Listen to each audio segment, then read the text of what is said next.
House Speaker Nancy Pelosi's husband is back in the news, and this time it's not for getting lost in the sauce.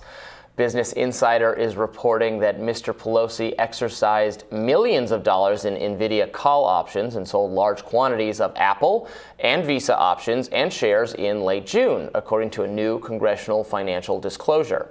The House Speaker filed the transaction Thursday. It comes as the Senate nears a vote on a computer chip bill. The Senate Democrats are planning to vote on the bill this week, according to Politico. Senate Majority Leader Chuck Schumer said the vote would move forward with $52 billion in funding for chip factories, as well as a tax credit for semiconductor production. What is your take on this, Robbie? Yeah, it's always jarring to me when I find out that the Democrats, and I'm sure it's a problem on the Republican side as well, but Democrats, inveighing against tech malfeasance or, on both labor issues and sort of election interference and, everything. There's so much condemning of the tech sector. It's actually very bipartisan, but the condemning from the Democrats, and then you find out that they're invested in all these companies, heavily invested. The Pelosis are major tech investors. I believe, I just Googled it. They have Google, they have Disney. I thought that at one point that they had Meta as well. I can't quickly Google that, verify it, but I thought they did. So it's just kind of interesting that the people who are being turned to by a public that is frustrated with tech companies and wants some kind of, actually, I'm not even sure how much actual appetite there is for regulation of tech companies among people. I think most people you and I might disagree on this. I think most people kind of like these companies and don't have the negative or the extremely hostile negative view of them that some of the most online people, the online commentariat have. But anyway, the regulators, the people who are being trusted to adjudicate these matters, are totally financially tied down by them to a degree where it's obviously they're not capable of separating their personal financial interests from the regulations being discussed. It is so appalling and so disgusting that the people in charge of making these decisions stand to benefit one way or the other to the tune of billions of dollars. I will say this isn't only when it comes to this chip bill. This is a very, very important bill because the problem is that we don't manufacture the chips that we need, and we don't manufacture the chips that we need in a military context. So our military is 100% dependent on China for these semiconductor chips that we use in order to have the strongest military in the world, which is extremely important. And when you consider the fact that China is our number one adversary, right, on the global stage, the idea that we rely on them for our military is very problematic. It's not just foreign policy, though. This bill could single-handedly bring back huge parts of the American manufacturing sector.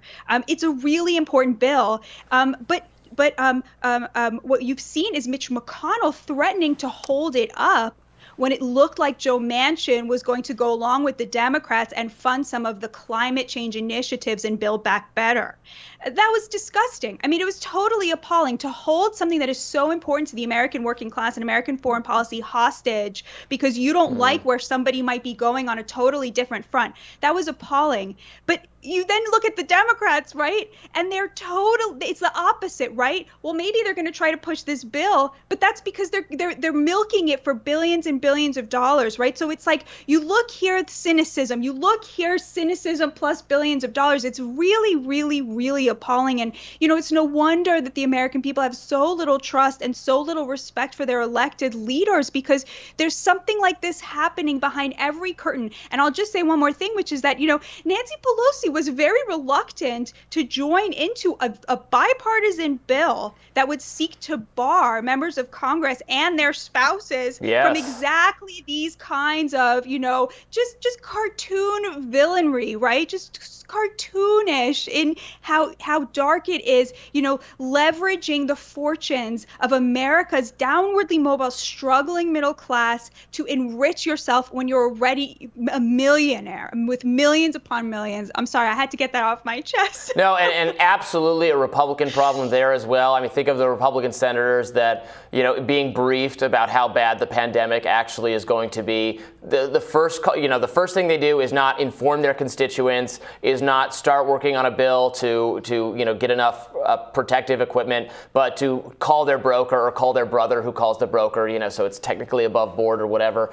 Utterly despicable, craven behavior from our legislators. As usual, I don't know nearly as much about this chip building bill, the chip manufacturing bill, as you do, and maybe because of national security reasons, it would make sense if we could do more of that manufacturing here. I'm always very innately skeptical of the idea of bringing back manufacturing to the U.S. I think we are far too down the rabbit hole of everything from environmental impact reports and minimum wage and regulations, all sorts of things that the labor sector has demanded, but as a consequence, then there was a lot of offshoring and moving things other places. I guess that is a problem in a world where we're going to have some kind of confrontation with China. It harkens back to the Catch-22, the book Catch-22, where the character Milo has everything manufactured everywhere, and he stages fake wars between the Nazis and the U.S. forces, where they find out that it was all done for some benefit for the Milo Minderbinder Corporation. And so that's not good. But I think it's a pipe dream to ever have a lot of manufacture back in the U.S. I just think there's not the political will to change the bureaucratic structures that would be needed, that would be necessary to do it in order to have it here.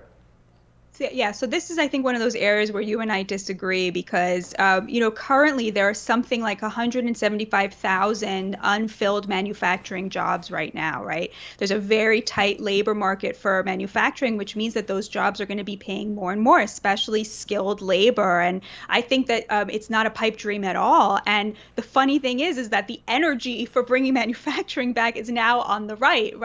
Trump sort of took this axe to the neoliberal order, right? And he said, no, the working class is going to become our voters, and started to really invest in what would it look like to take on bringing manufacturing back. Well, you would put tariffs on China, check, right? You'd get rid of NAFTA, got rid of NAFTA, check. And all of these things, you saw immediately that they had an impact on the wages of the bottom 25%, which increased by 4.5% in 2019, which was an unheard of amount for, decades. So I don't think it's a dream at all. It's just a question of political willpower. And for so long, the political willpower on both sides was in the kind of stuff I think that you really like, Robbie, right? The idea that the market, is kind of uber alles, right? You have to leave the market alone. The market is sort of like a deity. You don't want to upset the market by controlling it or by acting like, you get to tell the market what to do. You listen to the market. It tells you what to do. And I think now we're starting to see a shift towards what I like more, which is there's a gap between market and government, but it's not totally, separate. Those things are not in any way separate. Offshoring jobs, right? Sending them off, to NAFTA, right? That was government, that was government decisions facilitating that, free trade, right? So it's almost a misnomer to call it free trade. And the impact on the working class, I just feel like it's hard to deny it. Well, great discussion as always, and we'll have more Rising right after this.